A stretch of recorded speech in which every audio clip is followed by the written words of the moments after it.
tardes, mi gente. Como siempre, aquí con ustedes, la Comadre B. I'm bringing you guys on another episode of Comadreando Aquí y con Café. I hope you guys are all doing well. I hope you guys enjoyed my episode from yesterday with the Clown of the Valley. And today, like I said, I will be sharing with you guys another story, local history here. Not so fun. This is kind of a tragic one. So I guess let's get to it. Quiero mandar saludos just everybody in general.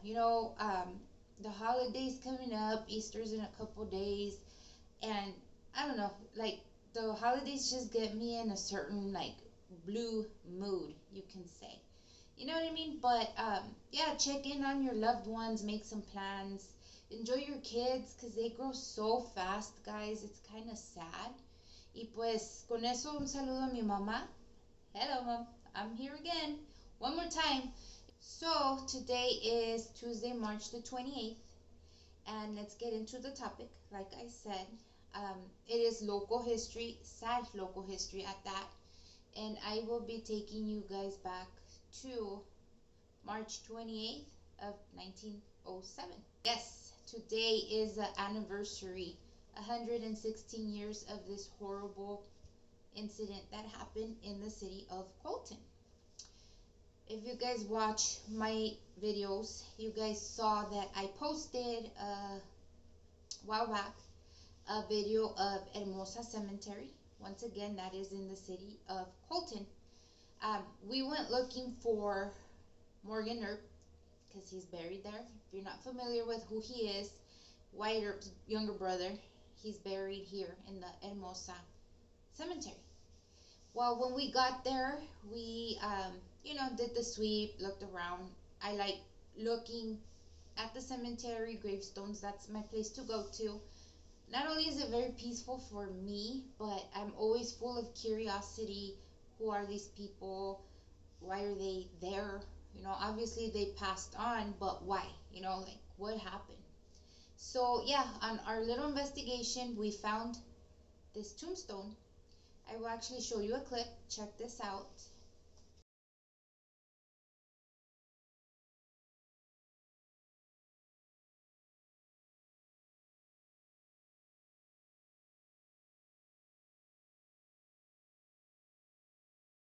This is what sparked curiosity of all these people that are buried here on this site with this marker. So what this marked is the worst California rail accident in history. Okay, let me get into it. As you guys saw briefly, que dice ahí Sunset Train, que sabe cuánto. It is known as the Sunset Express train wreck of 1907. That's what the incident is known as. It was in the papers, and obviously, as you can see, the markers there. So it was a big deal back then. So, deje y les cuento lo ocurrido. Okay? This train that caused all these fatalities venía from the East Coast. Known stops were one in New York and another one in New Orleans.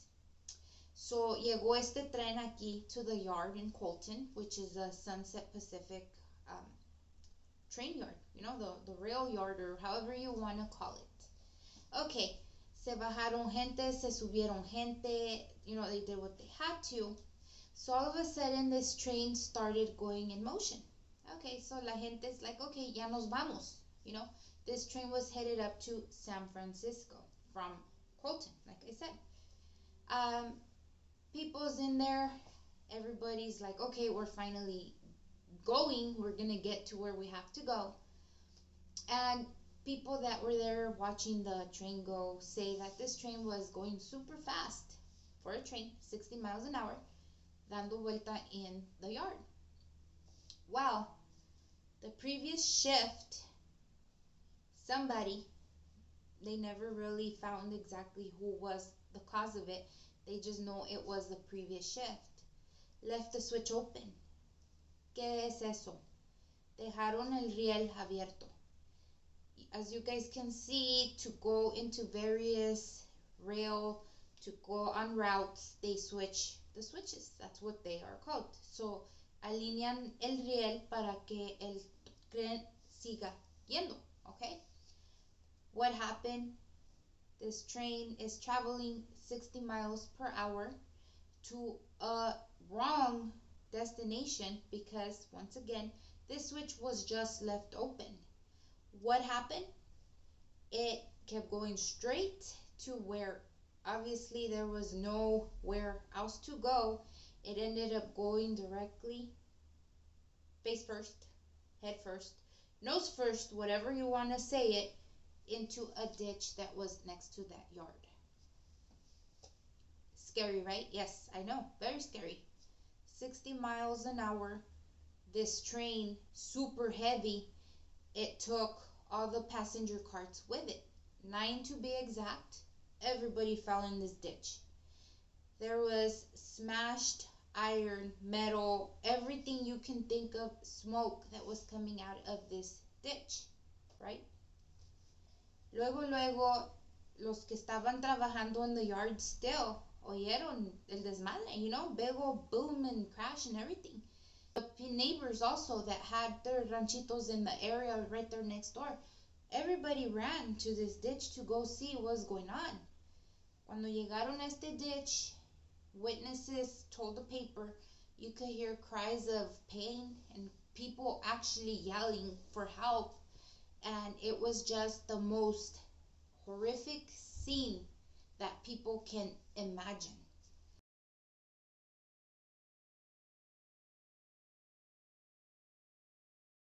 I tried to look up images to give you guys the whole rundown like I do, pero casi no hay. I found, I think, 2 pictures of the actual incident and then newspaper clippings of the time. So, obviously 1907, people were not equipped with cameras as we have now with our phones. So I get it, era un trip, they were leaving, so people didn't really capture the moment.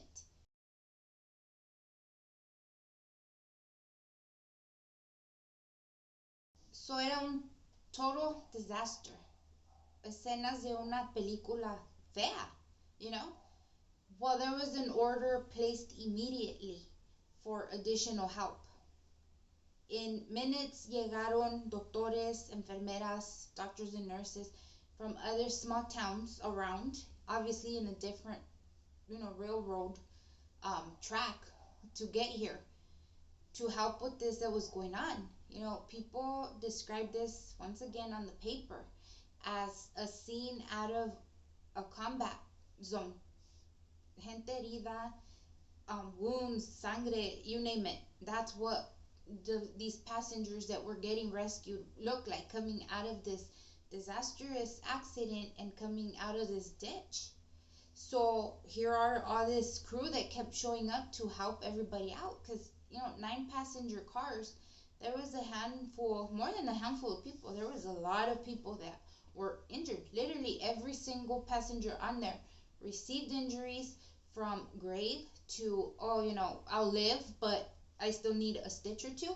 So imagine that, how scary that is, Back then, the Colton Hospital wasn't as big as it is today. Obviously, none of the hospitals were that big.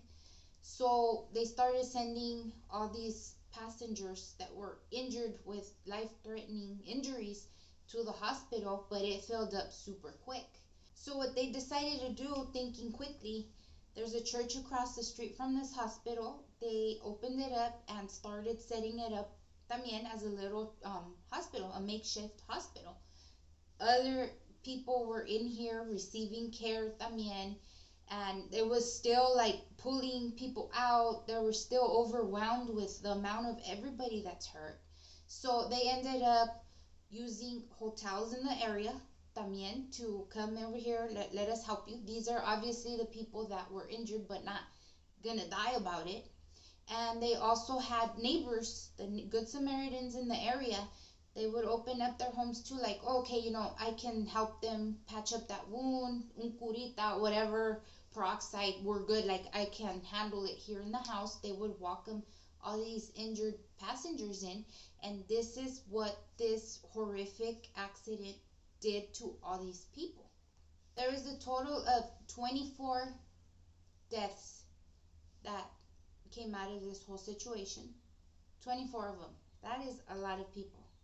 There was a total of 7 that were injured really bad, grave conditions, super bad. And overall, the remaining 33, like I said, were also injured, but thank the Lord above, they were okay. It was just scrapes, bruises, and a stitch or two. When this incident happened, the paper was out there. Obviously, there was no news yet, live media, or anything like that. And what the report on the newspaper the next morning said was one was dead for sure, and that several were not going to survive. After these are the additional 7 injured and 33 with injuries. They weren't sure of the complete amount of deaths yet because, yes, some died on impact, but others, like I tell you, were still getting medical attention, so they weren't sure if they were going to make it or not.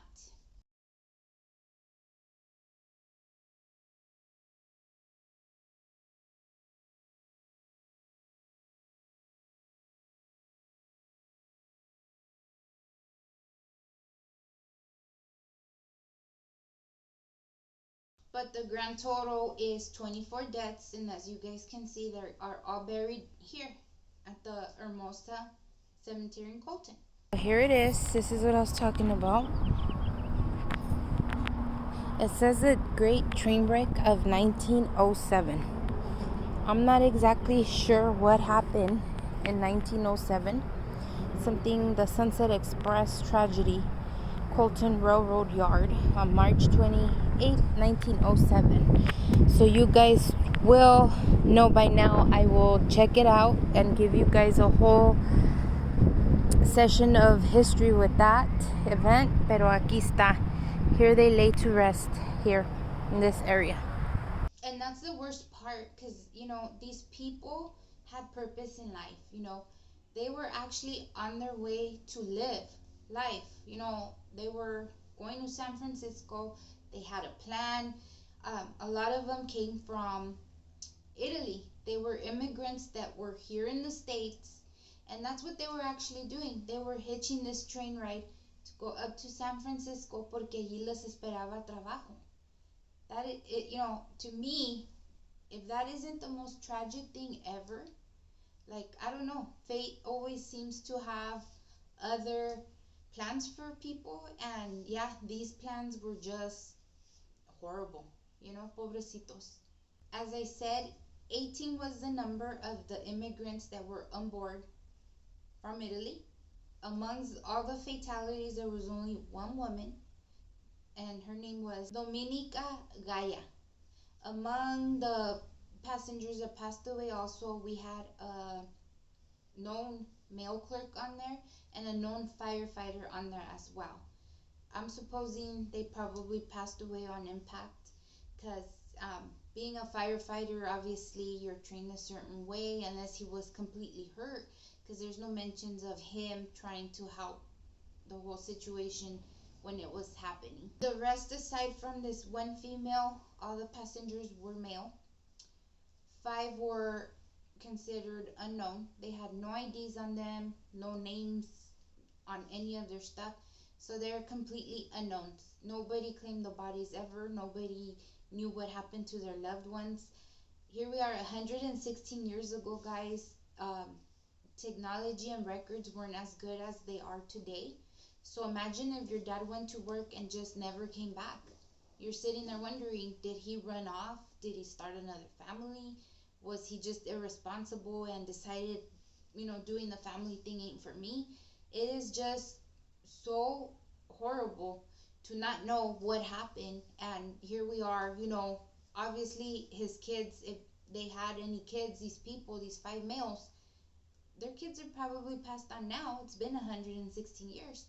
They died with the whole, what happened to my dad? What happened to my uncle, my brother. These are males. Everybody has family, and my son. It's horrible. It is like beyond sad. So to all these souls, reposino en paz. Yes, rest in peace.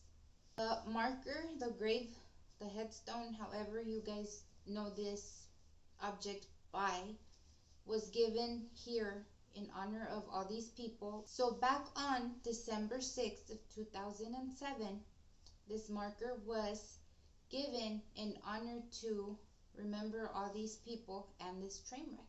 The Sons of Italy of the Colton Historic Society were the ones that donated this piece, like I said, to put atop of all these bodies that are buried here in Hermosa Cemetery.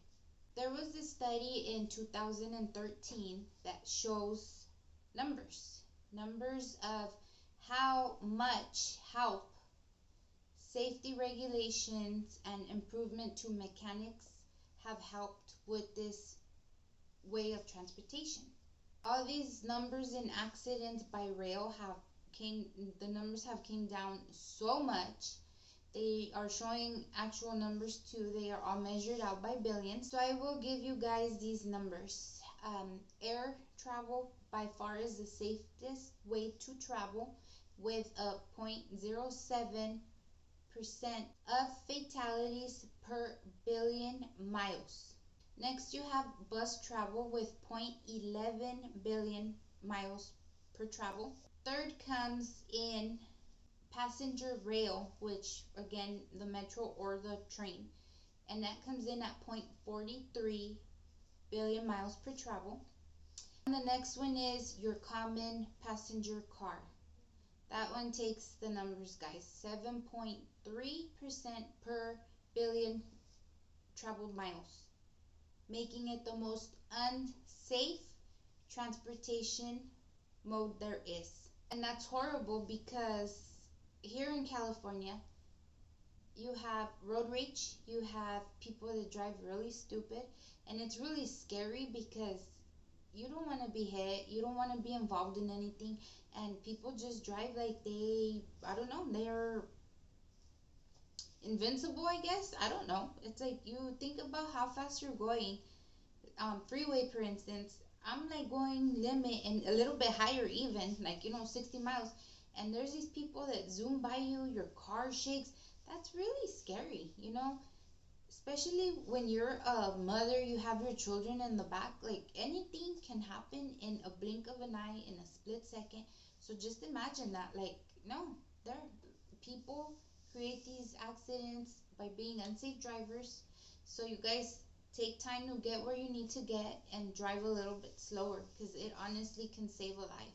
With these numbers and statistics and this and that, it is known that back in 1887, they had taken, how many deaths were via rail that year? 1,018, guys. That was the record that they had with train accident fatalities. Well, guys, that is what I have for you today. I hope you guys learned something new. Like I said, I didn't know. Curiosity got me. That was a big number on that marker, so I had to see what was the story behind it. And I'm glad I did, because, that was a horrible accident 116 years ago. And, these souls are probably still there wondering what happened. They never got to work out there in San Francisco. Very unfortunate. Just a reminder, guys, manejen al pasito, take your time getting where you need to go, because driving safe can save lives, honestly. Like, as cheesy or TV commercial as that sounds, PBS, whatever you want to say, it's the truth, Y pues yeah, muchas gracias por su tiempo. Time is so precious, and I appreciate you guys spending a few minutes of your day with me. And like always, guys, stay safe, stay sane. Los adoro. Bye.